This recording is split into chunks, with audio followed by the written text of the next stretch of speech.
On July 28, 1996, a nearly complete skeleton was found along the Columbia River in Kennewick, Washington on land owned by the U.S. Army Corps of Engineers.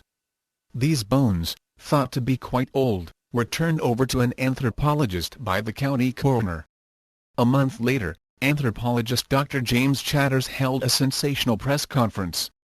He reported that the bones were among the oldest ever found in North America and had Caucasian features. The long narrow face, prominent chin, and tall stature of Kennewick man differed markedly from Paleo-Indian remains. A now famous facial reconstruction done by James Chatters in Central Washington University's Tom McClellan shows the Caucasian man resembling the actor Patrick Stewart. Radiocarbon dating results place Kennewick man's remains at over 9,000 years old, making these remains one of the oldest ever discovered in the Americas. James Chatters was interviewed for a documentary on the Discovery Channel science program about the Kennewick man remains.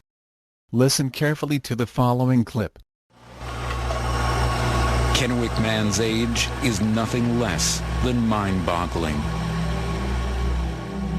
He is over 9,000 years old, a man who lived before 7,000 BC, and one of the oldest and most complete Americans ever found. And yet, Kennewick man is a puzzle.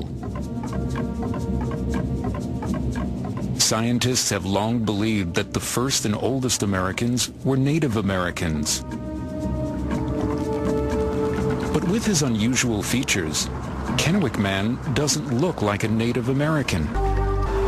Little did they know, this skull would take us thousands of years back in time and forever change our notion of who were the first Americans. The coroner brings the skull to forensic anthropologist Jim Chatters.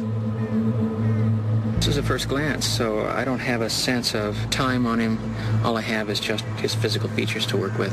The bone was in very good condition, good and sound, and didn't show a lot of weathering or dissolution or anything, so it appeared to be relatively young because of that.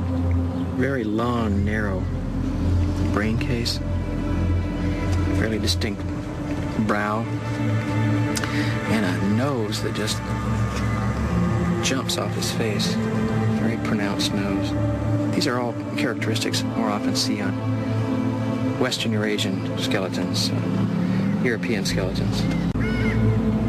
The skull appears European, not Native American. These are all characteristics more often see on Western Eurasian skeletons, European skeletons. The skull appears European, not Native American. European, not Native American, and shows signs of being... Following that earth-shattering announcement, American Indian tribes sued and demanded repatriation of the remains for reburial before it could be studied by scientists. This has occurred in a number of other instances when non-Indian remains have been found throughout the United States. Many of these have been reburied before scientific study and have been lost forever to the scientific community. 8 anthropologists, including 2 from the Smithsonian, sued for the right to study the remains. On April 6, 1998, the Army Corps of Engineers horrified America's scientific community when trucks began dumping rocks and dirt on the site where Kennewick man was found. Earth Construction of Orofino, Idaho was paid $160,000 by the Army to cover 250 feet of the Columbia River shoreline with rocks, dirt, and trees. Indian activists praised the Army's actions. Thus, the area surrounding one of the most significant archaeological finds was purposely destroyed by the very government who should be protecting such a find. Such behavior on the part of the U.S. government is eerily reminiscent of that of the Islamic government of Afghanistan demolishing ancient Buddhist statues in order to enforce a single historical worldview. Specifically, the U.S. government sided with Indian tribes who show no physical relationship to these remains, and in fact the evidence clearly shows that Kennewick man's remains are of Caucasoid origin. It is clear that the Clinton administration destroyed these remains mainly because these findings do not conform to the politically correct template, and lie that the Indians were first. In fact, the publicly available information presented in this documentary clearly shows that modern American Indians are far from being the first or sole possessors of North America in ancient times. As a side note, at the time this documentary was produced, the legal dispute regarding who would obtain possession of these remains still had not been resolved.